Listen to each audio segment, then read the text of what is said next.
My childhood best friend sent me a confession 72 hours before I walked down the aisle. I've been with my fiancé for nearly 4 years, and we've been engaged since last June. My best friend and I met during welcome week of grad school. We're all now in our early 30s. Yesterday evening, I checked my phone to find an incredibly long email from him that he had sent around midnight. Essentially, it was a heartfelt confession. He revealed he's been secretly in love with me since we volunteered together at that research conference 5 years ago. He claimed he always thought my relationship with my fiancé would eventually dissolve, and I'd finally realize what was right in front of me all along. He asked me to postpone the wedding and meet him in another city to figure things out between us. His final line was, "I had to speak up before it was too late." I couldn't live with myself knowing I never gave us a chance. I feel absolutely violated and furious. I have zero romantic interest in him whatsoever. I've written and deleted countless replies, unable to find words that adequately express my shock and disappointment. I haven't even told my fiancé yet. He's currently at his parents' place finalizing some details for the rehearsal dinner tomorrow, and I don't want to add this stress so close to our ceremony. But I know I need to tell him, though I'm struggling with how to phrase it. What makes this worse is that my best friend has become incredibly close with my fiancé over the years. I'm also extremely angry that my friend chose this moment to drop this bomb into my life. There were countless opportunities over the years when he could have been honest about his feelings, but waiting until exactly 3 days before my wedding, as if I would just cancel everything and abandon my fiancé because of an email. The more I reflect on our friendship, the more unsettling patterns emerge, like how he would casually question my relationship decisions. Don't you think it's strange that he forgot about your promotion? Or is your fiancé always so dismissive when you talk about your family? These comments were always delivered with such apparent concern for my well-being that I never recognized them for what they were, attempts to plant seeds of doubt. I'm also remembering all those times he insisted on driving me home when my fiancé was working late. I used to appreciate these gestures, viewing them as acts of friendship, but now I realize why he always suggested stopping for coffee or taking the scenic route, extending our time alone together while asking pointed questions about my relationship.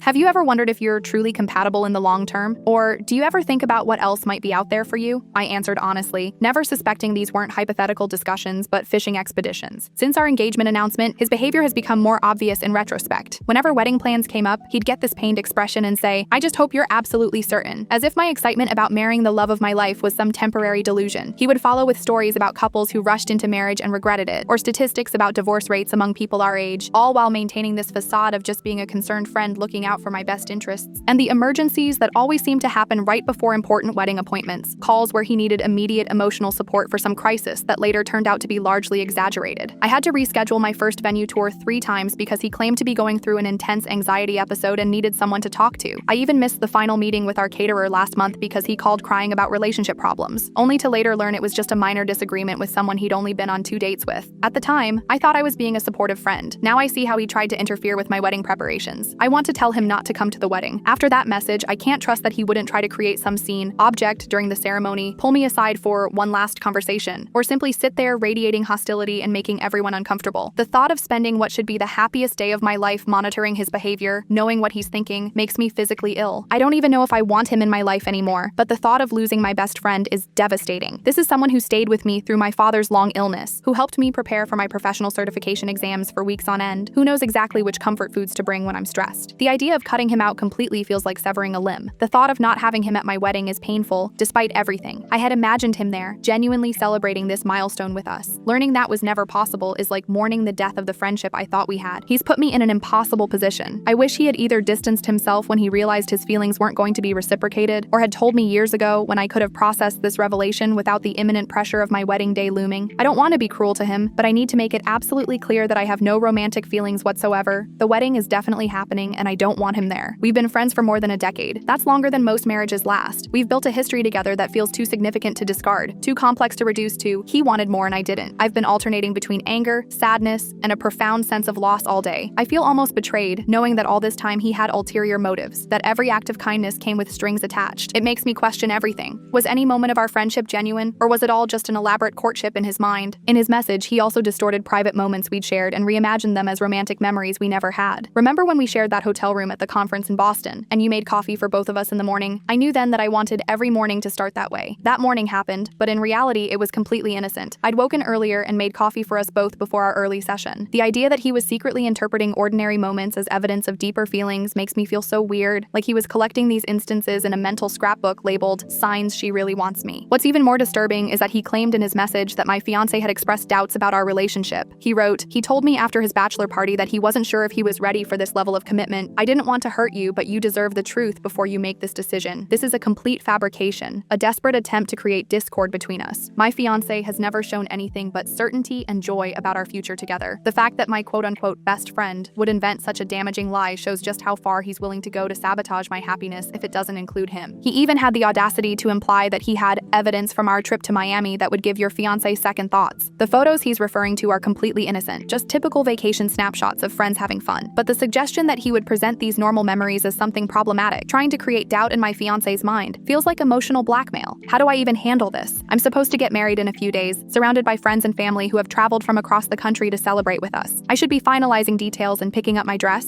not dealing with this emotional grenade my supposed best friend decided to throw into my life at the worst possible moment. Edit. I'll be showing the email to my fiancé after he returns from his parents. I won't respond to my friend until we've discussed it together. I need my fiancé's perspective and support, and keeping this from him feels wrong. We're about to promise a lifetime together. We should face this situation as a team. Update. My husband. It feels amazing to use that word, and I just returned from our honeymoon last night. After 2 weeks of deliberately disconnecting from technology, I finally checked my emails and remembered this account. I thought I should provide an update for everyone who offered advice during that pre-wedding crisis. Everyone here really helped validate the complex emotions I was experiencing. Thank you for that. Posting here helped me articulate thoughts I was too overwhelmed to express clearly. So that night, my fiancé returned from his parents around 9 p.m. I waited until he had settled in with a glass of wine, trying to appear normal despite having been anxious all day. Then I showed him the email, watching his expression change as he scrolled through the increasingly inappropriate message. By the time he reached the part about running away together, his face had hardened into something I rarely see: genuine anger. Of course, I started apologizing unnecessarily. I'm so sorry, I had no idea he felt this way. I never encouraged this. I promise I never gave him any reason to think. I was rambling, suddenly afraid my fiancé might believe I had somehow led my friend on, or worse, reciprocated these feelings. It was irrational, but in that moment, I felt somehow responsible for the situation, as if I should have recognized the signs earlier. But my fiancé immediately shut that down. He took my hand and told me I had nothing to apologize for. This isn't your fault, he said firmly. You did nothing wrong. His immediate support, the way he didn't question my loyalty for even a second, reminded me exactly why I was marrying this man. In a situation that could have easily triggered insecurity or suspicion, he showed complete trust in me and indignation on my behalf. We talked extensively that night. He admitted he had suspected my friend might have deeper feelings, but thought he kept them to himself and would never act on them. I noticed how he looked at you sometimes, my fiancé confessed, but I trusted him as your friend, and I trusted you completely. I never thought he'd pull something like this. In retrospect, he said there were small red flags, like how my friend always tried to dominate conversations when the three of us were together, or how he would reference inside jokes from our past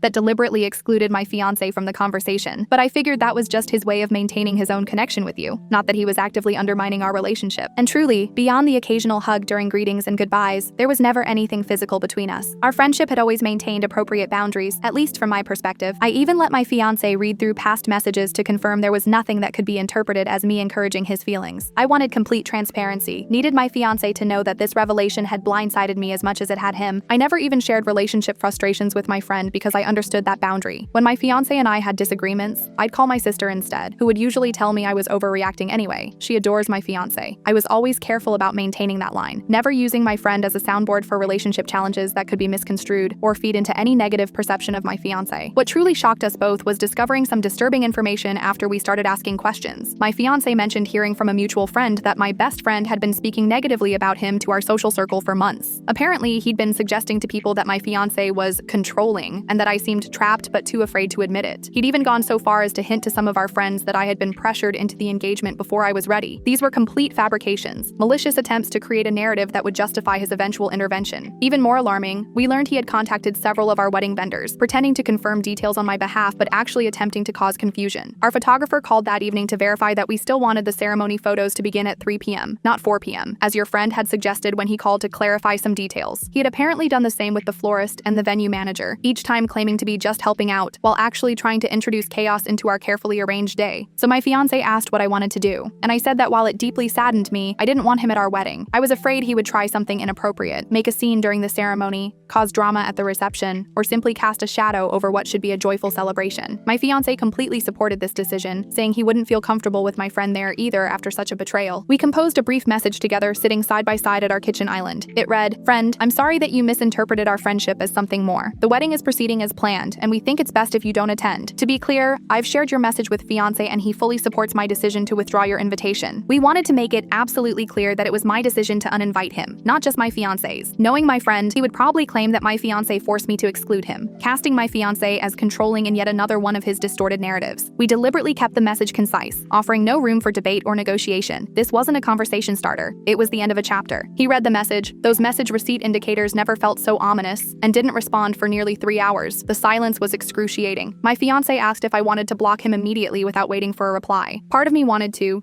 just cut this toxic connection and focus on our upcoming wedding, and part of me wanted to give him a chance to apologize, to salvage some fragment of a decade-long friendship that had meant so much to me. When he finally responded, the message was so lengthy I had to open it separately to see the whole thing. What appeared on my screen was nothing short of character assassination. He called me manipulative for leading him on for years, claiming I had always sent mixed signals about my feelings. He wrote, "You knew exactly what you were doing all those times you called me for advice, all those times you leaned on me for support, all those times you chose to spend time with me instead of whoever you were dating. You enjoyed the attention while keeping me hanging on a thread." His message grew increasingly hostile, stating he hoped my fiancé would realize his mistake and leave me at the altar, and that we would be miserable together if we went through with the marriage. "You deserve to experience the same emptiness I felt watching you with him," he wrote. "You two deserve each other." Self-centered, oblivious, and completely indifferent to anyone else's feelings. He accused me of using him for emotional support while giving nothing in return, as if friendship is a transaction with romantic love as the expected payment. The most hurtful part was when he brought up my father's illness, a period when I had been particularly vulnerable and had relied heavily on my support network. "I spent weeks helping you manage your father's care," he wrote, "not because I cared about him, but because I loved you. And this is how you repay that? By throwing away something genuine for some fantasy wedding to someone who will never understand you like I do?" The idea that his support during one of the hardest times in my life had been conditional, offered not out of friendship but as some sort of investment in a future relationship, made me physically ill. It was just one vicious statement after another, each sentence designed to inflict maximum damage, to punish me for not returning his feelings. I started crying uncontrollably, not just because of the cruelty of his words, but because it confirmed that the friendship I had valued so deeply had never truly existed. The person I thought I knew, the friend I had trusted with my vulnerabilities and celebrations, was a fiction. In his place was this angry, entitled stranger who believed my affection was something he deserved after years of what he saw as investment. My fiancé took my phone and went into another room while I sat on the couch, wrapped in a blanket, trying to process what had just happened. I think he called my friend, but I'm not certain what was said. What I do know is after about an hour, he returned, handed back my phone, and informed me that my friend was now blocked on everything: phone, email, social media, would not be coming to the wedding, and our maid of honor and best man were aware of the situation and would manage it if he attempted to appear. My fiancé had also taken screenshots of the threatening messages and shared them with key people in our friend group, not to create drama but to ensure everyone understood the gravity of the situation and why this person was no longer welcome in our lives. Several friends immediately sent messages of support, many expressing shock but others admitting they had noticed concerning behavior from him in the past, but hadn't wanted to interfere in our friendship. It felt like an enormous weight had been lifted from my shoulders. After reading that final message, I wasn't sad anymore about him not attending our wedding. Any grief I felt about losing the friendship had been cauterized by the hateful vitriol he had directed at me. It was as if he had deliberately burned every good memory, every meaningful moment we had shared, ensuring there was nothing left to salvage or mourn. What I didn't discover until later, during our honeymoon, was that he had immediately started dating one of my bridesmaids after being uninvited to the wedding, someone who had mysteriously canceled her RSVP at the last minute citing a personal emergency. It was clearly calculated, a form of revenge designed to hurt me by suggesting that even my close friends could be turned against me. But all it did was confirm we had made the right decision and reveal the true character of two people who had no place in our celebration or our future. We also found out he had created a fake social media account to monitor our honeymoon photos and posts. Several friends reported receiving strange messages from this account asking detailed questions about our wedding and where we were staying during our trip. Thankfully, no one shared this information, and our best man recognized the writing style immediately and warned everyone in our circle to block the suspicious profile. Our wedding was absolutely perfect. Despite the drama leading up to it, or perhaps because we had faced this challenge together and emerged stronger, the day itself was everything we had hoped for. We celebrated surrounded by people who genuinely loved us and wanted to honor our commitment to each other. The ceremony was exactly what we had planned: personal, meaningful, and focused entirely on our journey together and the life we were choosing to build. The reception was a blur of joy, dancing until my feet hurt, heartfelt toasts that brought tears to my eyes, conversations with relatives who had traveled hundreds of miles to witness our happiness. It still feels like a dream, to be honest. A beautiful celebration untainted by the negativity that had threatened to overshadow it. And if he tried to show up, I never heard about it. Our maid of honor later told me that they had arranged for one of my fiancé's college friends to serve as unofficial security, keeping an eye out for any unwelcome guests. Apparently, this wasn't necessary. Perhaps he had finally accepted the reality of the situation. Or perhaps the strongly worded call from my fiancé had made it clear that any attempt to disrupt our day would have consequences. That's the update. It's not as dramatic as some might have expected, but I'm perfectly happy with that. Sometimes the best revenge against someone who tries to destroy your happiness is to be completely, unapologetically happy despite their efforts. My husband and I have emerged from this situation with an even stronger bond, a clearer understanding of who belongs in our lives, and the confidence that comes from navigating a crisis together. In retrospect, while losing a friendship that spanned my entire adult life is painful, I recognize now that it was never the friendship I thought it was. Real friends celebrate your joy rather than trying to sabotage it. Real friends respect your choices even when they're not what they would choose for you. Real friends love you without expecting romantic love in return. So here's to new beginnings, to relationships built on genuine foundations, and to recognizing that sometimes what feels like loss boss is actually making space for something better. Things to add edit. This has happened to me multiple times and it's truly disturbing. People pretending to be your friend while secretly harboring romantic intentions is unfortunately common, but the most devastating betrayal I ever experienced actually came from someone completely unexpected. This story is separate from my wedding drama, but follows a similar pattern of friendship betrayal. Throughout my undergraduate years, I